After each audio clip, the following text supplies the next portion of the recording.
Saudaraku yang terkasih, mari kita awali kebaktian kenaikan Yesus Kristus pada hari ini dengan sebuah pengakuan. Pertolonganku datangnya dari Tuhan yang menciptakan langit dan bumi. Pertolonganku datangnya dari Tuhan yang menciptakan langit dan bumi.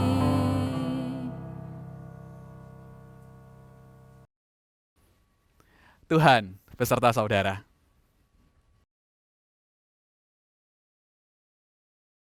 Saudaraku yang terkasih, pada hari kenaikan Yesus Kristus pada hari ini, kita akan merenungkan tema suarakan kabar baik. Saudara, di tengah begitu banyak ujaran kebencian, di tengah begitu banyaknya informasi-informasi bohong, dan begitu banyaknya informasi-informasi yang tidak enak didengar pada akhir-akhir ini, saudara, dunia membutuhkan kabar baik. Nah, saudaraku, melalui tema kita hari ini, Anda dan saya akan diingatkan bahwa kitalah pembawa kabar baik itu di tengah dunia. Dan oleh karena itu, melalui perenungan kita nanti, kita akan belajar tentang bagaimana kita boleh menjadi umat yang membawa kabar sukacita, menjadi saksi Kristus di tengah dunia ini. Berkumandang suara dari sorga, kirimlah janganmu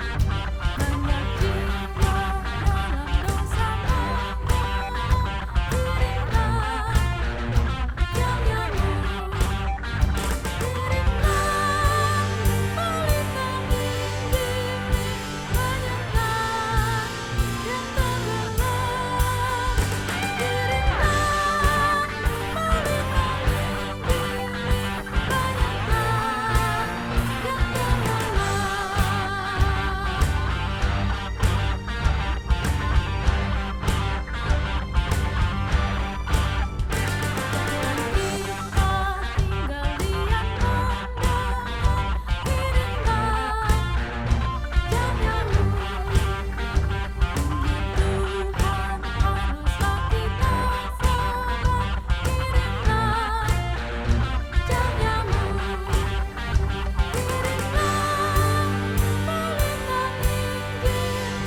banyakkan yang tenggelam. Kirimlah pelita Injil, banyakkan yang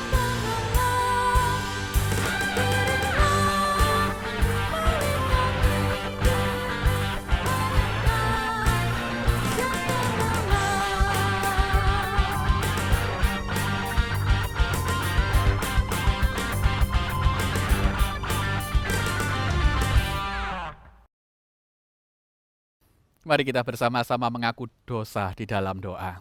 Mari berdoa. Tuhan, sebagai umat-Mu yang penuh dosa ini, kami kembali datang ke hadirat-Mu. Kami menyadari bahwa kehidupan kami masih jauh daripada sempurna. Bukannya kami menjadi saksi-saksi Kristus di tengah dunia ini. Bukannya kami mengabarkan kabar sukacita di tengah dunia ini. Tetapi acap kali, kami justru menjadi batu sandungan. Apa yang kami ucapkan seringkali melukai hati sesama kami. Dan apa yang kami lakukan juga seringkali mengecewakan hati Tuhan. Kami mohon ampunan atas setiap teladan buruk kami di tengah dunia ini. Kami mohon ampunan manakala sampai saat ini kami belum bisa menjadi saksi Kristus sejati, Tuhan. Oleh karena itu kami juga memohon, mampukan kami menjadi saksi-saksi-Mu di tengah dunia ini, membawa kabar sukacita, membawa kabar baik kepada setiap orang yang ada di sekitar kami. Terima kasih Bapa. Itulah doa kami, itulah permohonan ampun kami. Di dalam nama Tuhan Yesus Kristus, Sang Penebus dosa kami yang hidup, kami berdoa dan memohon ampunan. Amin.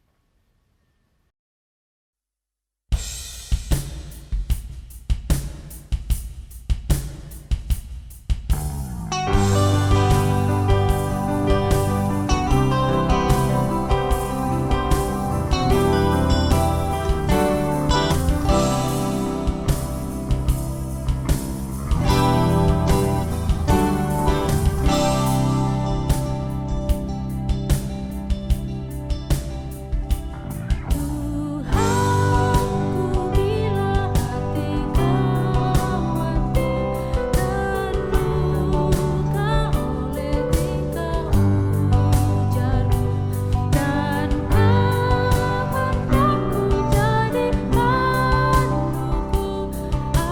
jikalau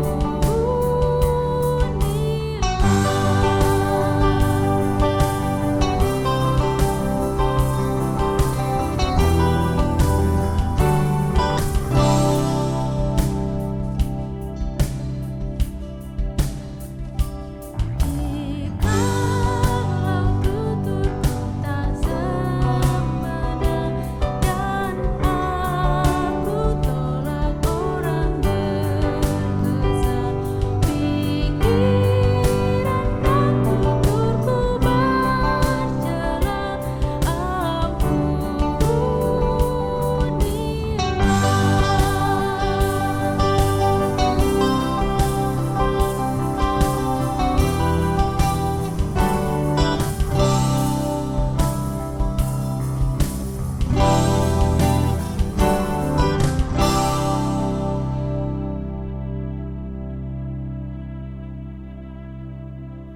Saudaraku yang terkasih, dalam rahmat Allah terdapat kasih dan pengampunan. Maka bagi saudara yang membuka hatinya dan memohon pengampunan dari Tuhan, maka berita anugerah ini diperuntukkan bagi saudara. Berita anugerah diambil dari surat Korintus yang pertama, pasalnya yang pertama, ayatnya yang ke-30. Tetapi oleh Dia, kamu berada dalam Kristus Yesus, yang oleh Allah telah menjadi hikmat bagi kita. Ia membenarkan dan menguduskan dan menebus kita. Demikianlah berita anugerah dari Tuhan.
Sebelum kita membaca dan merenungkan firman Tuhan, mari kita berdoa.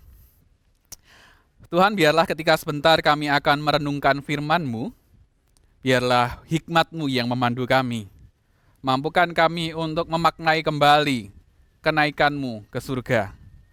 Bahwa kenaikan-Mu ke surga bukanlah akhir dari karya kami, tetapi justru ketika Engkau naik ke surga, Engkau mempercayakan kami untuk berkarya sebagai saksi-saksi Kristus. Kami menyerahkan pelayanan firman ini hanya ke dalam satu nama Tuhan Yesus Kristus, Sang Firman yang hidup itu. Haleluya. Amin. Bacaan kita pada hari ini diambil dari Kisah Para Rasul, pasalnya yang pertama, ayatnya yang ke-6 hingga 9. Demikian. Maka bertanyalah mereka yang berkumpul di situ, Tuhan, maukah Engkau pada masa ini memulihkan kerajaan bagi Israel? Jawabnya, Engkau tidak perlu mengetahui masa dan waktu yang ditetapkan Bapa sendiri menurut kuasanya. Tetapi kamu akan menerima kuasa kalau Roh Kudus turun ke atas kamu, dan kamu akan menjadi saksiku di Yerusalem dan di seluruh Yudea dan Samaria dan sampai ke ujung bumi. Sesudah ia mengatakan demikian, terangkatlah ia disaksikan oleh mereka, dan awan menutupnya dari pandangan mereka. Demikianlah firman Tuhan, berbahagialah kita yang tidak hanya membaca, tetapi yang juga merenungkan dan tentu saja yang juga melakukannya. Haleluya. Haleluya, haleluya, haleluya.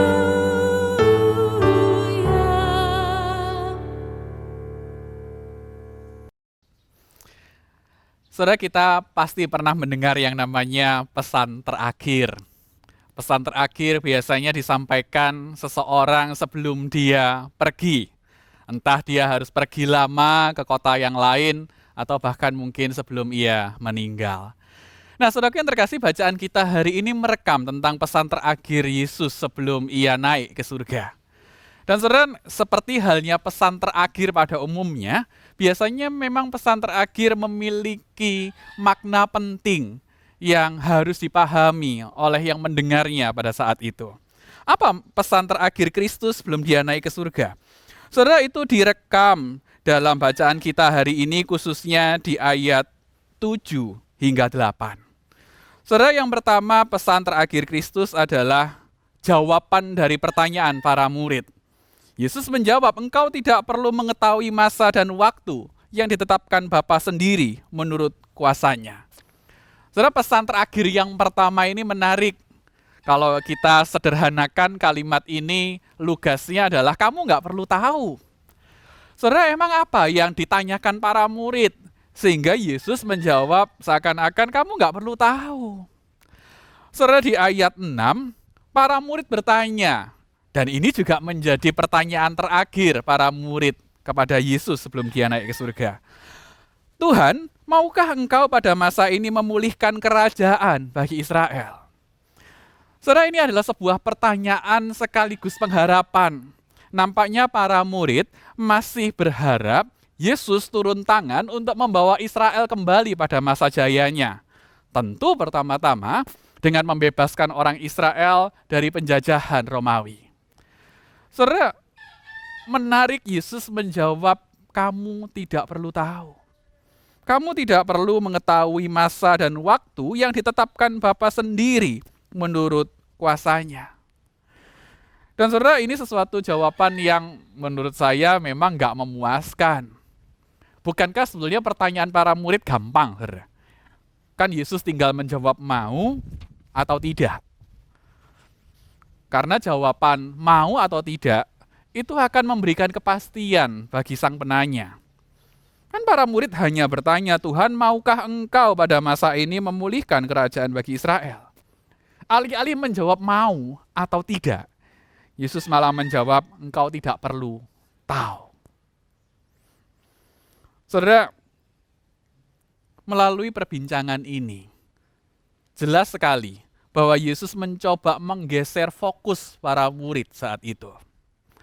Yang semula pertanyaan para murid berfokus pada dirinya sendiri, pada nasibnya sendiri, pada keselamatannya sendiri. Kapan Tuhan aku bebas dari penjajahan Romawi? Saudara, fokus pada diri sendiri ini oleh Yesus digeser, saudara. Melalui pernyataan berikutnya. Yesus nampak mengarahkan para murid pada sesuatu hal yang lebih penting ketimbang perbincangan soal kapan Yesus atau Allah akan membebaskan umat Israel dari penjajahan Romawi. Sesuatu hal yang juga akan menjadi pesan terakhir Yesus sebelum dia naik ke surga. Sebuah pesan terakhir yang penting dan perlu senantiasa disadari oleh murid-muridnya saat itu. Apa pesan terakhirnya? Saudara, Yesus di ayat 8 setelah mengatakan engkau tidak perlu mengetahui masa dan waktu yang ditetapkan Bapa sendiri menurut kuasanya, di ayat 8 Yesus melanjutkan pesan terakhirnya. Tetapi kamu akan menerima kuasa kalau Roh Kudus turun ke atas kamu. Dan kamu akan menjadi saksiku di Yerusalem dan di seluruh Yudea dan Samaria dan sampai ke ujung bumi. Tetapi kamu akan menerima kuasa kalau Roh Kudus turun ke atas kamu. Saudaraku yang terkasih, para murid di sini dijanjikan akan diberikan kuasa melalui Roh Kudus.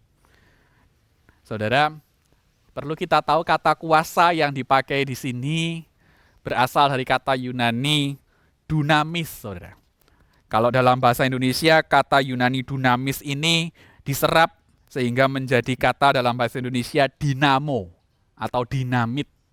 Anda pasti mengenal dinamo itu apa. Dinamo adalah sebuah mesin yang akan menghasilkan sebuah energi untuk menggerakkan sesuatu, mesin-mesin yang lain. Anda juga pasti mengenal dinamit. Dinamit kecil, tapi dia peledak, saudara. Walaupun dia kecil, tetapi ketika dia meledak, dia bisa berdampak pada sekitarnya jauh lebih besar ketimbang bentuknya yang kecil itu. Nah, saudara, oleh karena itu Yesus menjanjikan para murid untuk diberikan kuasa dari Roh Kudus. Yesus menjanjikan para murid untuk diberi dinamo, gampangannya begitu, penggerak. Yesus menjanjikan para murid diberi dinamit, saudara, dalam tanda kutip peledak. Sesuatu hal yang akan membangkitkan semangat mereka. Kekuatan, tenaga, dan semangat yang penuh keajaiban. Kuasa itu dijanjikan kepada para murid. Lalu pertanyaan berikutnya, ini kuasa untuk apa? Nah, saudaraku yang terkasih, pada kalimat selanjutnya Yesus berkata, dan ini terkait dengan pertanyaan tadi, ini kuasa untuk apa? Dan saudara, dalam bagian berikutnya Yesus berkata, dan kamu akan menjadi saksiku. Saudara, ini menarik bahwa para murid diberi kuasa bukan untuk mendapatkan sesuatu, tetapi justru kuasa untuk melakukan sesuatu. Para murid diberi kuasa bukan untuk membebaskan dirinya sendiri dari penjajahan Romawi. Tidak. Tetapi justru yang menarik, para murid diberi kuasa untuk menjadi saksi Kristus. Fokusnya digeser. Ketika awalnya para murid berfokus pada aku, bagaimana nasibku, apakah aku akan tetap menderita dalam penjajahan Romawi, kapan aku akan terlepas dari semuanya ini, saudara, Yesus menggeser fokusnya menjadi apa yang justru bisa kamu lakukan untuk sesamamu, yaitu menjadi saksi Kristus. Saudara, inilah pesan terakhir Yesus yang maha penting itu. Karena setelah Yesus mengucapkan ini, dalam ayat berikutnya direkam Yesus naik ke surga. Nah, saudaraku yang terkasih, menjadi saksi Kristus, inilah tugas kita, inilah panggilan kita sebagai orang Kristen. Bagi Anda dan saya yang mengaku pengikut Kristus, maka menjadi saksi, ini wajib hukumnya. Saudara, kita ditugaskan untuk menjadi saksi Kristus di tengah dunia ini. Senada bukan dengan tema kita hari ini, kabarkan, suarakan kabar baik. Saudara, dunia memerlukan banyak saksi Kristus untuk menyuarakan kabar baik. Apalagi ketika dunia saat ini dipenuhi oleh berita bohong, ujaran kebencian, dan banyak berita buruk yang lain. Saudara, dunia memerlukan kabar baik. Dunia memerlukan informasi yang membuat pembacanya bersuka cita dan terhibur.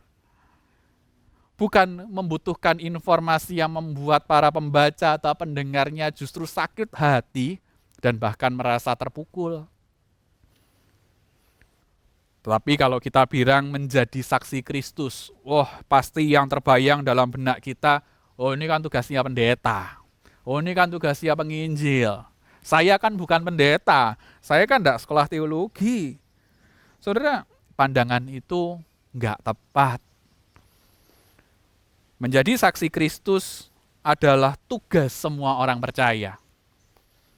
Tugas ini juga bukan hanya identik kalau mungkin kita berpikir, memberitakan Injil, memberitakan kabar baik itu identik dengan pergi ke pelosok sana, ke tempat yang nun jauh di sana. Saudara, tidak harus seperti itu. Perhatikan apa yang Yesus katakan, saudara, dalam bacaan kita hari ini. Kamu akan menjadi saksiku di Yerusalem dan di seluruh Yudea dan Samaria dan sampai ke ujung bumi. Lokasi pertama yang Yesus sebutkan apa? Yerusalem. Saudara, lokasi pertama yang Yesus sebutkan, Yesus tidak langsung ngomong harus langsung ke ujung bumi. Enggak. Lokasi pertama yang Yesus sebutkan di sini adalah Yerusalem. Saudara, Yerusalem adalah kota, tempat di mana para murid berada saat itu. Mulai dari yang terdekat, tempat di mana kita ada. Baru Yesus mengatakan Yudea, ini provinsi. Yerusalem menjadi salah satu kota di provinsi Yudea. Setelah Yerusalem, Yesus mengatakan diperluas areanya. Jadi level provinsi, sebut saja begitu, Yudea. Kalau sudah provinsi kena oleh kabar baik atau sebut saja penginjilan, selanjutnya Yesus baru berkata ke Samaria.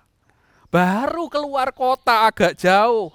Dan saudara, kalau kita ngomong soal Samaria, kita pasti tahu bahwa lokasi ini adalah lokasi yang dijauhi oleh orang Yahudi. Mengapa? Karena disitulah banyak orang-orang Samaria, orang-orang yang darahnya sudah bercampur karena melakukan kawin campur dengan bangsa lain, non-Yahudi. Samaria adalah identik dengan tempat di mana orang-orang itu terpinggirkan. Tapi lihat, ini menjadi urutan nomor 3. Baru yang terakhir, saudara, Tuhan mengatakan ke ujung bumi. Lokasi yang nun jauh di sana, menjangkau orang-orang yang tidak kita kenal. Itu terakhir. Oleh karena itu, kalau Anda berpikir bahwa mengabarkan Injil, mengabarkan kabar sukacita, menyuarakan kabar baik, itu harus berangkat ke pelosok dan pedalaman sana, rasanya kita keliru, saudara. Mulailah dari Yerusalem. Mulailah dari tempat di mana Anda hidup dan berada. Yerusalem Anda dan Yerusalem saya belum tentu sama. Yerusalem Anda ya keluarga Anda, Yerusalem saya ya keluarga saya. Oleh karena itu, menyuarakan kabar baik, memberitakan Injil harus mulai dari keluarga kita dulu. Dan saudaraku yang terkasih, oleh karena itu panggilan untuk menjadi saksi Kristus, kita harus menyadari bahwa penginjilan tidak selalu identik dengan ke tempat yang jauh. Menjadi saksi Kristus bukan soal nanti di sana, tetapi menjadi saksi Kristus adalah soal sekarang, di sini. Dan bahkan saudara di masa-masa pandemi ini kita tetap bisa kok jadi saksi Kristus. Dari rumah, bisa? Bisa. Dan saudara ketika kita mungkin saat ini masih harus untuk berdiam di rumah, karena memang pemerintah masih belum mengizinkan kita berada di luar rumah dalam jangka waktu yang lama, saudara kita tetap bisa menjadi saksi Kristus itu. Contoh, saudara karena banyak orang sekarang banyak berdiam di rumah, maka biasanya orang-orang itu akan lebih banyak bersentuhan dengan handphone atau laptop. Dan rasanya pada umumnya yang dibuka oleh mereka adalah media sosial. Saudara, dari rumah Anda tetap bisa loh menyuarakan kabar baik. Melalui apa? Melalui media sosial Anda. Anda bisa mengunggah dalam status WhatsApp Anda, Facebook Anda, atau bahkan mungkin Instagram Anda dengan hal-hal yang positif. Anda bisa mengutip ayat-ayat Alkitab tertentu yang bisa menguatkan atau menghiburkan orang lain. Tidak perlu banyak-banyak, satu ayat cukup. Atau Anda juga bisa mengutip renungan-renungan tertentu yang ada di internet. Anda tidak perlu membuat renungan sendiri, Anda tinggal kutip saja.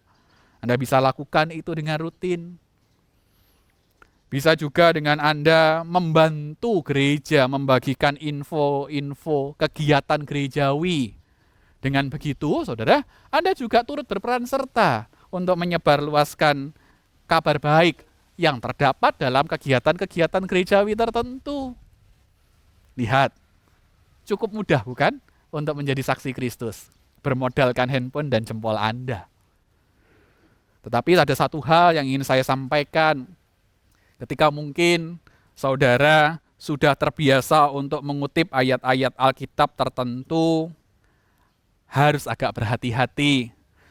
Karena saudara harus diakui, memang ayat itu diambil dari Alkitab. Iya. Tetapi hati-hati, mengutip ayat-ayat Alkitab, kita tetap mesti berhikmat. Ayat-ayat di Alkitab acap kali disalahgunakan oleh banyak orang. Apalagi saudara, ini yang paling berbahaya. Kita menggunakan ayat-ayat tertentu untuk menghakimi orang lain, untuk menyudutkan orang lain.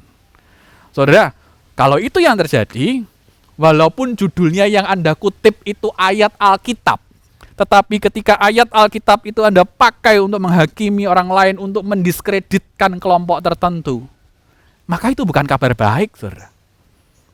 Itu ujaran kebencian yang Anda bungkus secara rohani.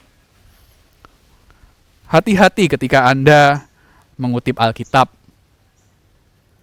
Sampaikan penghiburan, jangan penghakiman, saudara. Sampaikan kabar baik, bukan kabar buruk. Dan Anda mesti mengingat, saudara, saya melihat ada beberapa orang Kristen yang sudah baik, dia secara berkala mengutip ayat-ayat tertentu atau renungan-renungan tertentu. Tetapi saudara, ada orang-orang tertentu yang hobinya ngutip ayat itu yang berupa penghukuman, tentang bagaimana Tuhan menghukum para pendosa, isinya teguran-teguran. Dan bahkan saudara, di masa pandemi seperti ini, ada begitu banyak orang Kristen yang mengunggah ayat-ayat dan renungan-renungan yang sifatnya, maaf, agak mengerikan. Akhir zaman lah, Tuhan mengutuk lah, lalu menyerukan pertobatan lah. Tidak salah menyerukan pertobatan.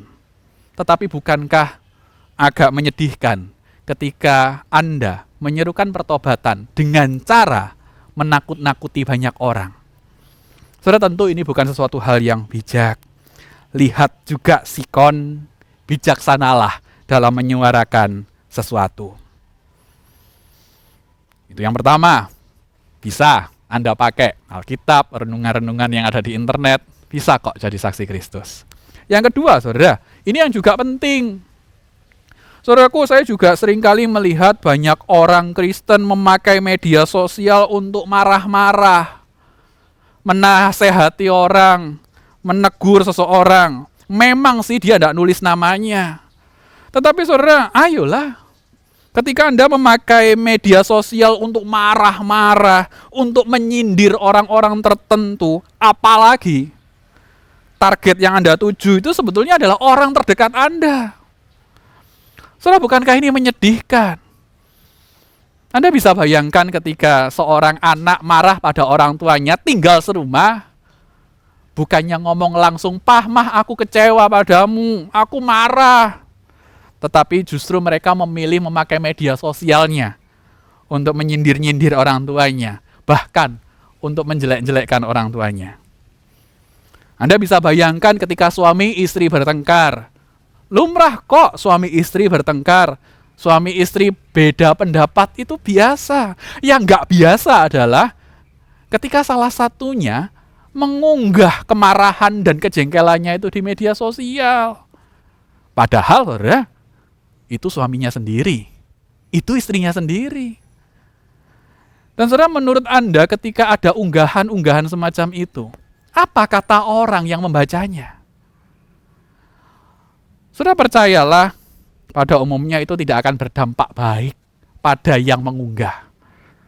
Alih-alih berempati kepada Anda yang mengunggah kalimat-kalimat seperti itu, alih-alih kasihan, tetapi ada potensi besar juga justru kita menjadi batu sandungan buat orang lain. Ada satu hal yang perlu Anda ingat. Ingatlah bahwa media sosial itu adalah ruang publik yang baca ribuan orang, yang melihat banyak orang. Bukankah media sosial seharusnya tidak dipakai untuk mempermalukan orang lain? Kalau Anda mau jadi saksi Kristus, ayo hilangkan kebiasaan marah-marah nyindir orang di media sosial. Kalau perlu, ya tegurlah dia langsung. Tidak harus di muka umum. Yang ketiga, saudara, di masa-masa pandemi seperti ini Anda juga bisa jadi berkat kok buat orang lain.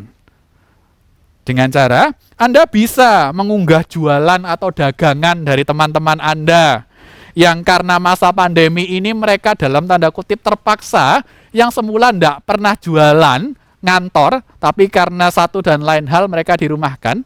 Sekarang mereka harus jualan makanan masakan sendiri misalnya.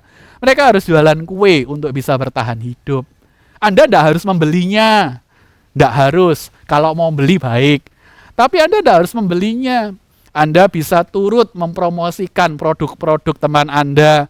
Jualan teman Anda itu di media sosial Anda. Saudara, itu jadi berkat. Anda tidak perlu kutip Alkitab dalam hal ini. Tapi apa yang Anda lakukan sangat alkitabiah. Membantu orang. Percayalah. Di masa-masa sulit seperti ini, bantuan-bantuan sederhana semacam ini sangat berarti bagi banyak orang. Khusus ya, bagi teman-teman atau kerabat Anda yang saat ini mungkin harus dirumahkan dari pekerjaannya.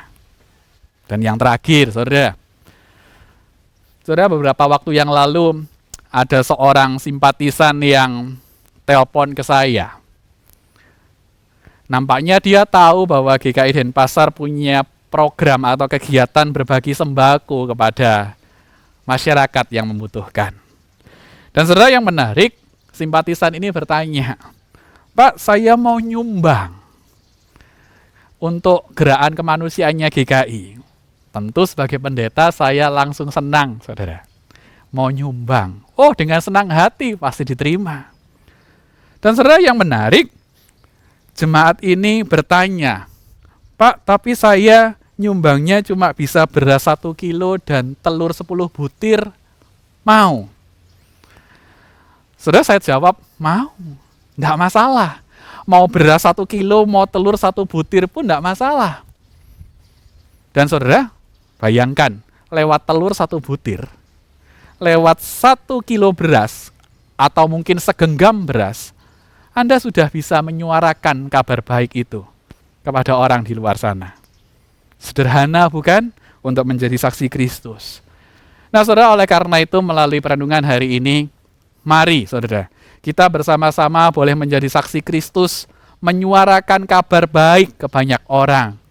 Sehingga ketika orang lain melihat kita, orang-orang yang mengenal Anda juga boleh merasakan kasih Kristus melalui Anda. Dan biarlah setiap orang yang mendengar perkataan Anda, mereka juga bisa mendengar apa yang dikatakan Kristus. Dan juga biarlah setiap orang yang melihat sikap dan perilaku Anda, biarlah orang-orang tersebut juga bisa melihat apa yang dilakukan Kristus melalui diri kita. Oleh karena itu selamat menjadi saksi Kristus. Dan biarlah kabar baik itu senantiasa boleh digemakan melalui setiap langkah kehidupan saudara. Tuhan memberkati. Amin.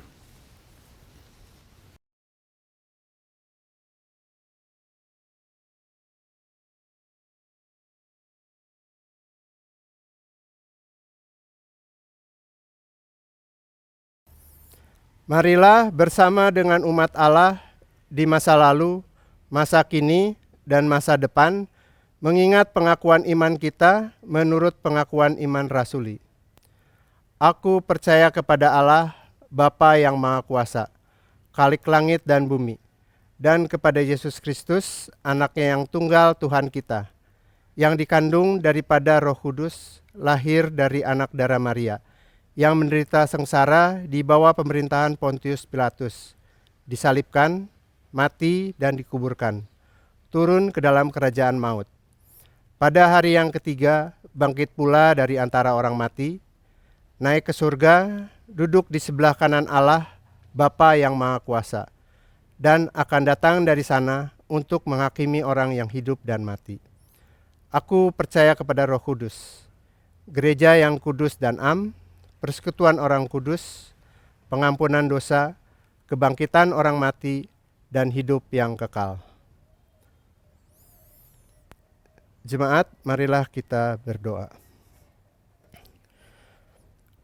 Bapa yang baik, terima kasih untuk kasih karunia dan pernyataan-Mu bagi kami anak-anak-Mu. Kami percaya Engkau selalu ada bersama kami di setiap langkah kehidupan kami. Pada saat ini, kami ingin berdoa bagi bangsa dan negara kami, untuk pemerintahan pusat sampai daerah, dalam mengambil langkah-langkah yang tepat untuk menangani epidemi virus COVID-19. Kiranya Tuhan terus sertai setiap apapun yang mereka lakukan, boleh menjadikan bangsa dan negara kami ini segera terbebas dari virus ini, Tuhan.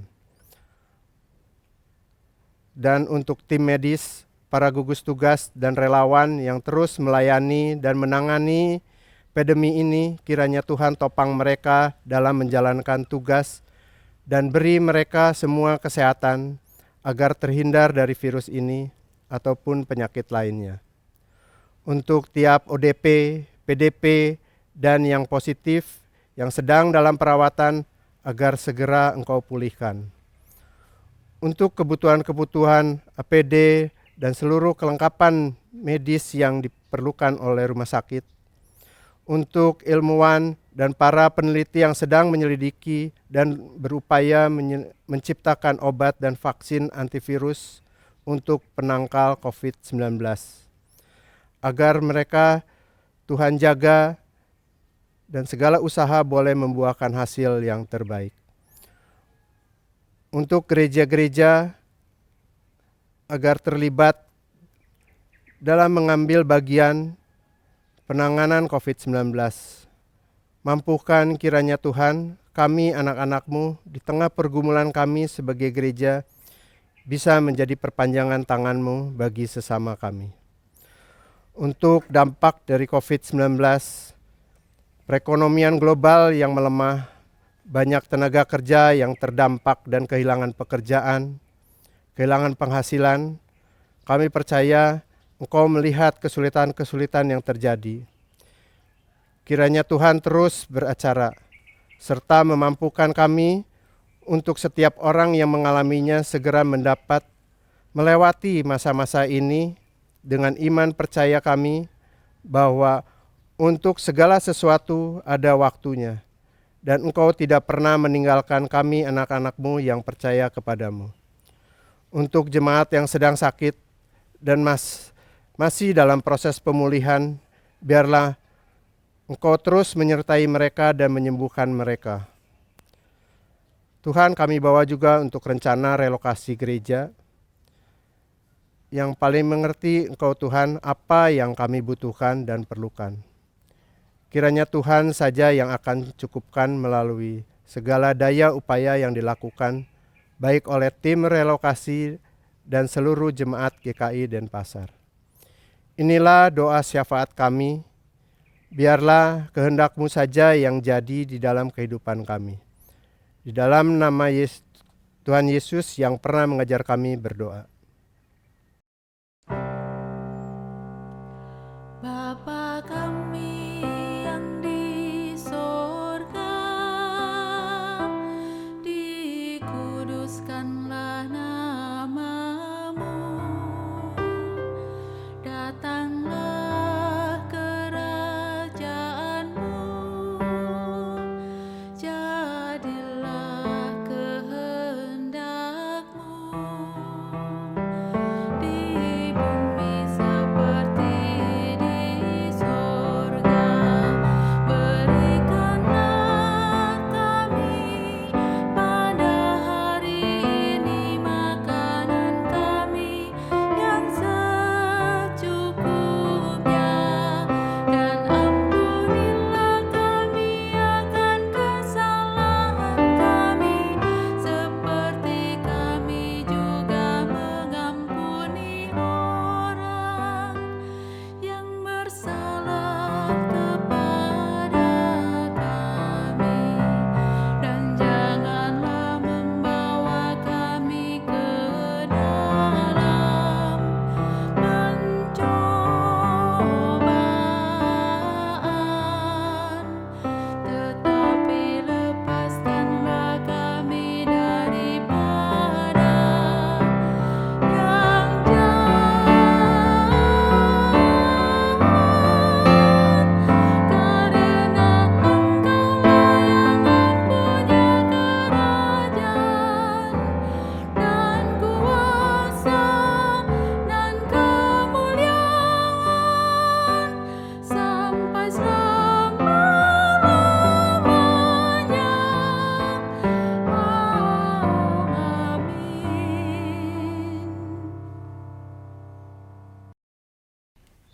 Mari kita senantiasa mengucap syukur atas kebaikan dan pemeliharaan Tuhan kepada kita, seperti yang dinyatakan dalam surat Efesus 5 ayat 20. Ucaplah syukur senantiasa atas segala sesuatu dalam nama Tuhan kita Yesus Kristus kepada Allah dan Bapa kita.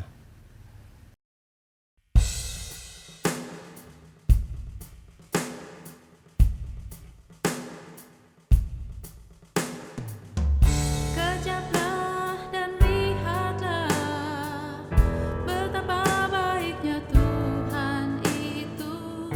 Rasakan dan nikmati kasih setia Tuhan. Kejaplah dan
Saudaraku yang terkasih, jadilah saksi Kristus dengan membawa kabar baik dan sukacita kepada dunia.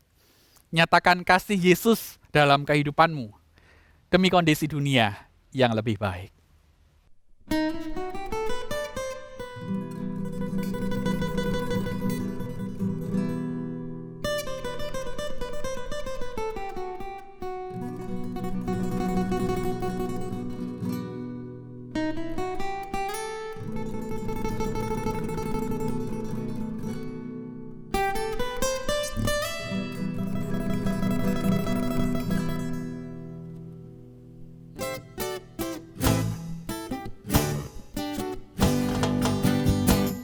Di dunia yang penuh jemar antara sesamamu,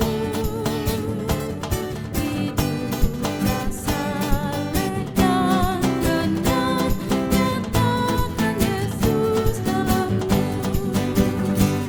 nyatakan Yesus dalammu,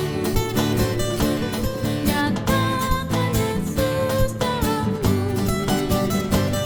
Sampaikan firman dengan hati teguh, nyatakan Yesus dalammu.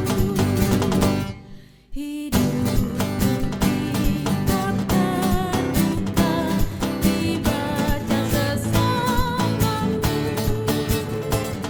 Apakah dia membacanya, melihat Yesus dalammu. Nyatakan Yesus dalammu, nyatakan Yesus dalammu. Sampaikan firman dengan hati teguh, nyatakan Yesus dalammu, nyatakan Yesus dalammu, nyatakan Yesus dalammu. Sampaikan firman dengan hati teguh, nyatakan Yesus dalammu. Saudaraku yang terkasih, sekarang arahkanlah hatimu kepada Tuhan dan terimalah berkat-Nya. Tuhan memberkati dan melindungi engkau. Tuhan menyinari engkau dengan wajah-Nya dan memberi engkau kasih karunia. Tuhan menghadapkan wajah-Nya kepadamu dan memberi engkau damai sejahtera dari kini dan bahkan untuk selama-lamanya. Amin.